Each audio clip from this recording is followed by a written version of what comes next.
गड़ चुका है। अच्छा, जिस तरीके से आप यहाँ पर बात कर रहे हैं जयंत चौधरी की चल रही है, ऐसे में जयंत जिस तरीके से 2 सीट पर यहाँ हानि भरते नजर आए हैं, 7 पर जहाँ अखिलेश के साथ जा रहे थे, 2+1 का जो ये फॉर्मूला निकाला है कि 2 लोकसभा देंगे, 1 राज्यसभा देंगे।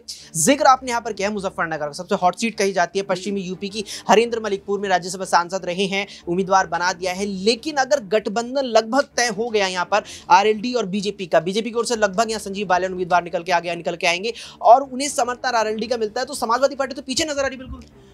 देखिए, यहाँ पर कड़ी स्थिति बनती हुई नजर आ रही है भारतीय जनता पार्टी और सपा के बीच में, क्योंकि मुजफ्फरनगर आपने जैसे कहा कि हॉट सीट है। संजीव बालियान और जो एक लंबे वक्त से किसानों की राजनीति करते हुए राजनीति में आए, उसके बाद कहीं ना कहीं पश्चिमी यूपी के सबसे कद्दावर नेता बनने की कोशिश उनके द्वारा है। भारतीय जनता पार्टी संगठन में भी अच्छी खासी बात है, इस वक्त केंद्र में मंत्री हैं। मुजफ्फरनगर सीट से जीत करके आए थे। जयंत चौधरी के लिए चुनौतीपूर्ण हो सकता है, क्योंकि यहाँ पर बागपत और मुजफ्फरनगर दोनों सीटें हैं, ये जयंत चौधरी परिवार का गढ़ माना जाता है। तो आखिरकार बीजेपी अपने जीते हुए कैंडिडेट को किस तरीके से दरकिनार कर सकती है। दूसरी तरफ जयंत चौधरी अड़े हुए हैं कि मुजफ्फरनगर सीट से चुनाव लड़वाया जाए। बीजेपी भी इसको लेकर के असमंजस की स्थिति में है कि आखिरकार जयंत चौधरी को मिला तो लिया है, कहीं ना कहीं उन्होंने आने के तो संकेत दे दिए हैं, लेकिन जो सीटों का बंटवारा है, सीट शेयरिंग का जो मुद्दा है और जयंत चौधरी की जो मांग है, वो कहीं ना कहीं आने वाले चुनाव से पहले भारतीय जनता पार्टी हाईकमान की टेंशन बढ़ाने वाली है। वाकई में यहाँ पर बीजेपी आला कमान की टेंशन न बढ़ जाए, क्योंकि